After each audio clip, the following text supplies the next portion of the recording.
d'une espèce non protégée. Notre obsolescence est programmée. C'est une évidence, mourir n'a plus aucun sens. Depuis nos rêves sont axés sur la puissance. Sans aucune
Bonjour à tous et à toutes.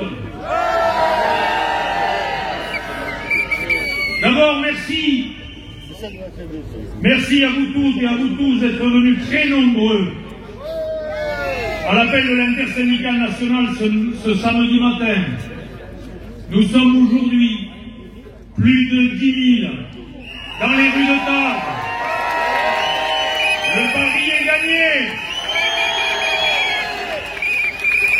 C'est la 4e fois que partout en France, les habitants de ce pays descendent dans la rue, en masse, pour dire au gouvernement de retirer sa réforme des retraites.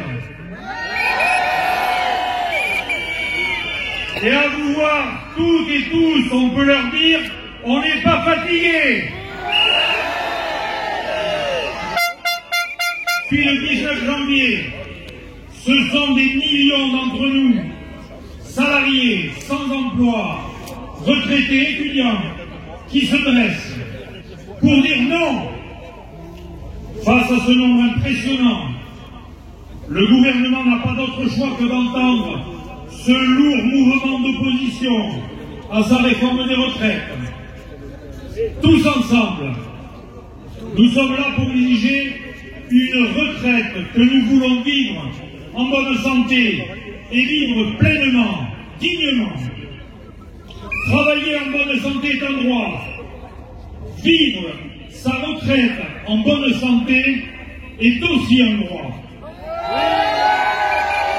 Les dernières annonces de la Première ministre pour tenter d'obtenir le vote de la droite ne sont que des rustines. Le cœur de leur projet, c'est bien le report de l'âge légal de départ à la retraite à 64 ans avec une accélération de la durée de cotisation. C'est-à-dire le contraire exact de ce que disait Macron le 12 mars 2017. Je cite Macron: je ne toucherai pas à l'âge de départ à la retraite fixé à 62 ans. Nous montrons à ce gouvernement, par des manifestations immenses et pacifiques, que le pays ne veut pas de sa réforme. Notre nombre, c'est notre force. Ce gouvernement doit comprendre que la démocratie, c'est aussi écouter le peuple. Ce peuple qui s'exprime en masse et pacifiquement depuis des semaines le gouvernement doit retirer son projet de loi. Appel à une nouvelle journée de grève et de manifestation le jeudi 7 février.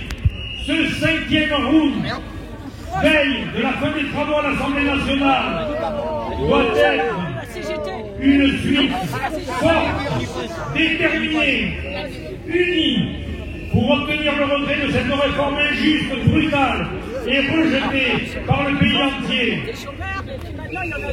Bien entendu, nous appelons à nouveau à multiplier dès demain les actions, les initiatives, partout sur le territoire, dans les entreprises et les services, dans les lieux d'études, y compris par la grève.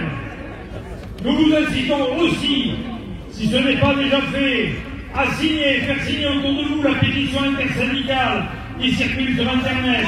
À ce jour, la pétition a recueilli 1 million de signatures. Ce nombre record est aussi la preuve du rejet de la réforme par le pays. Nous pouvons gagner. Nous allons gagner.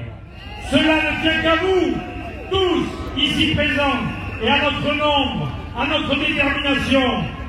Restons unis et soyons déterminés. Ensemble, debout, pour la victoire.